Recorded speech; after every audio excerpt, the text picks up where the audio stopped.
한국 해군이 고구마라는 소형 잠수정에서 처음으로 도입하게 된 독일 잠수함 209에 이어 214 그리고 국산 잠수함인 도산 안창호급 잠수함의 이야기를 하고자 합니다. 한국 해군이 처음 도입한 독일 잠수함 209. 그런데 209라는 숫자는 무슨 뜻이 있는 것일까요? 이는 HDW 독일킬 조선소의 내부 설계 프로젝트 넘버링이었다고 합니다. 예를 들어서 독일 해군이 운용한 잠수함은 타입 206, 타입 212, 타입 214처럼 이땡땡 계열로 이름이 붙었는데 여기에서 209는 해외 수출용 모델에 따로 지정했던 번호였습니다. 다시 말해 209라는 것은 특정한 기술적 수치를 나타내는 게 아니고 그저 수출형 패밀리 모델 번호라는 것입니다. 그 당시 독일은 왜 잠수함 수출에 관심을 가지고 있었을까요? 독일은 2차 세계대전의 패전 이후 서독은 잠수함 건조와 보유에 엄격한 제한을 받게 되었습니다. 그래서 자국 해군에 필요한 잠수함은 소형 연안 방어용인 타이프 206 정도를 가지고 있었습니다. 그 반면 독일의 유보트를 건조했던 경험이 있던 조선소들은 큰 기술적 잠재력을 가지고 있어 해외 시장을 겨냥해야 했습니다. 그러던 1960에서 70년대 터키, 그리스 등 나토 동맹국들과 브라질과 한국, 아르헨티나 등 비나토 국가들은 소련 해군에 맞설 잠수함이 필요한 시기였습니다. 하지만 이들 국가는 핵잠수함을 운용하기엔 역량이 부족했기에 중형 재래식 잠수함이 필요했던 것입니다. 이에 독일은 이를 기회로 보고 수출용 잠수함 플랫폼을 개발하게 됩니다. 설계는 209형을 기본으로 하여 배수량과 무장 그리고 전자장비 등은 고객 국가들의 요구 조건에 맞추어주는 맞춤형으로 해서 유연하게 탑재가 가능하게 했습니다. 이 유연성이 대성공을 거둬 터키, 그리스, 한국, 브라질, 인도네시아 등 14개국 이상 나라에서 209 잠수함을 도입하게 된 것입니다.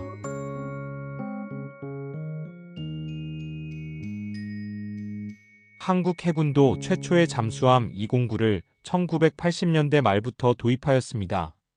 1번함 이천함, 2번함 장보고함, 3번함 최무선함, 4번함 박위함, 5번함 이종무함, 6번함 정운함, 7번함 이순신함, 8번함 나대용함, 9번함 이역기함이 차례대로 도입되었습니다.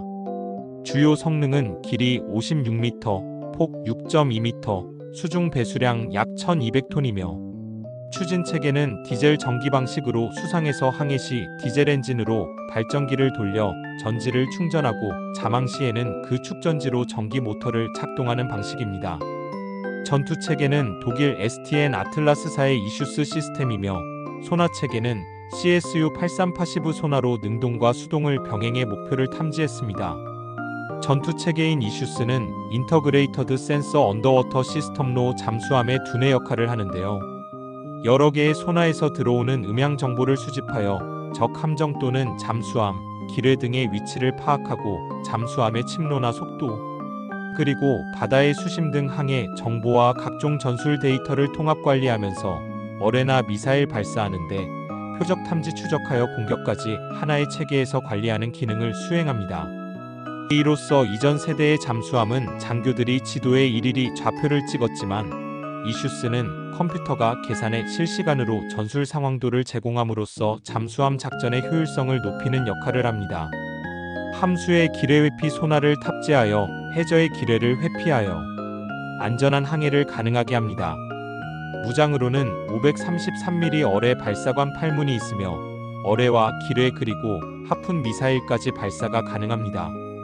전자전 장비로는 ESM 장비를 갖춰 적 레이더 신호를 탐지했습니다. 하지만 209 잠수함의 가장 큰 약점은 짧은 잠항 시간입니다. 디젤 전기식이라 2에서 3일마다 스노클링을 위해 수면 위로 올라와야 했습니다. 그래서 바닷속 유령이라 불리긴 했지만 대양 작전에는 한계가 있었던 것입니다. 그리고 소음과 생존성 문제도 가지고 있었습니다. 소련 즉 러시아 잠수함들이 더 조용해지고 잠수함은 탐지하는 기술도 발전하면서 209형의 은밀성에 제약이 생겼습니다. 그리고 단순히 어뢰와 기뢰 중심의 무기 운용에서 순항미사일과 대한미사일 탑재 요구가 증가하면서 더 큰 선체와 체계가 필요하게 되었습니다. 그런 차에 스웨덴이 1990년대 초반에 공기부류 추진체계인 AIP를 도입하여 2주 이상 수중항해가 가능해지자 세계 시장의 요구가 바뀌었고 독일도 이에 대응하기 위해 연료전지 기반 AIP 탑재 잠수함을 내놓은 것이었습니다. 209급의 한계를 넘기 위해 등장한 게 214급 손원 1급입니다. 한국 해군은 1번함 손원이람, 2번함 정지함, 3번함 안중근함, 4번함 김자진함, 5번함 윤봉기람, 6번함 유관순함, 7번함 홍범도함, 8번함 이봉창함, 9번함 윤봉이함 등 총 9척을 건조하였습니다. 길이가 65m, 폭이 6.3m, 수중 배수량 약 1,800톤으로 209에 비해 길이는 10m, 톤수는 600톤이 커졌습니다. 추진 체계는 디젤 전기에 AIP를 추가하여 2주 이상 물속에서 올라오지 않고 머물 수 있습니다. AIP는 저장된 수소와 산소를 반응시켜 전기를 만들고 그 전기로 모터를 돌려 천천히 움직이는 겁니다. 부산물은 단지 물뿐으로 마치 잠수함에 작은 발전소 하나를 달아둔 셈인 것입니다. 덕분에 잠수함은 며칠이 아니라 2에서 3주 동안 수중에서 은밀히 대기할 수 있습니다. 고속으로 막 달리지는 못하지만 바닷속에서 오랫동안 숨죽이고 매복할 수 있으니 적 입장에서는 어디 숨어 있는지 전혀 감이 안 잡히는 겁니다. 스웨덴은 스털링 엔진으로, 프랑스는 증기 사이클로, 독일과 한국은 연료전지로 각각 AIP를 발전시켰습니다. 특히 한국 해군은 이 AIP 덕분에 은밀성이라는 잠수함의 가장 큰 무기를 제대로 손에 쥐게 된 겁니다. 전투 체계는 209와 동일한 이슈스, 소나 체계는 STN 아틀라스 DBQS-40FTC 능동 수동 소나와 센서로는 수중 위협을 탐지하는 파스가 탑재되었습니다. 파스는 패시브 어레이 소나 즉 수동 배열 소나로 수동이라는 능동 소나처럼 음파 신호를 쏘는 대신 상대가 내는 소음을 듣는 방식으로 잠수함이 직접 신호를 쏘지 않기 때문에 위치가 노출되지 않습니다. 선체 측면이나 한미의 소나 센서를 여러 개 배열해 들어오는 소리를 입체적으로 분석하여 방향, 거리, 속도 추정할 수 있습니다. 기뢰회피 소나와 예인 소나도 보강되었습니다. 무장은 533mm 어뢰 발사관 8문으로 국산 현무3 차리 순항미사일을 탑재하여 사거리 1000km 이상으로 전략적 억제력까지 갖췄습니다. 전자전 장비는 국산화된 ESM 시스템으로 적 레이더 통신 신호를 탐지 및 교란할 수 있습니다. 이 잠수함은 한국 해군 최초로 전략적 무기를 탑재한 잠수함이자 바닷속에서 장기간 작전 가능한 본격적인 대양 잠수함이라 할 수 있겠습니다. 그리고 드디어 한국이 독자 설계한 첫 대형 잠수함이 등장합니다. 도산 안창호급인 KSS-3입니다. 1번함 도산 안창호함을 2021년 8월에 취역하였고 2021년 9월에 현무포 잠수함발 차탄도 미사일인 SLBM을 한국 태안에서 최종 시험 발사를 성공함으로써 명실상부한 잠수함 전략 무기를 가지는 나라가 되었습니다. 2번함 안무함은 2023년 4월에, 3번함 신채호함은 2024년 4월에 해군에 인도 취역하였습니다. 참고로 도산 안창호함에 탑재된 현무포는 어떤 미사일일까요?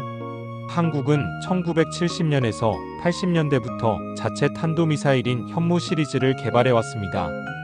현무1은 180km, 현무2는 300에서 800km, 현무3는 순항미사일로 사거리 500에서 1500km였으며 이후에 사거리 제한 완화에 따라 장거리 대형 탄두형 미사일 개발이 가능해졌습니다. 이에 현무포는 2020년대에 지하에 깊은 벙커 파괴용 고위력 탄도미사일로 지대지 탄도미사일인 SRBM과 잠수함 발사형 SLBM으로 진행되었습니다. 사거리가 약 800km, 탄두 중량은 최대 2톤급으로 세계에서 보기 드문 초중량었으며 북한의 깊은 지하시설, 지휘소, 강화 콘크리트 벙커 등을 직접 파괴하는 것이 목적이었습니다. 즉 현무-4-1는 지대지로 현무포-4는 함대지 SLBM로 진행되어 2021년 도산 안창호급 잠수함에서 최초 발사 시험을 성공한 것입니다.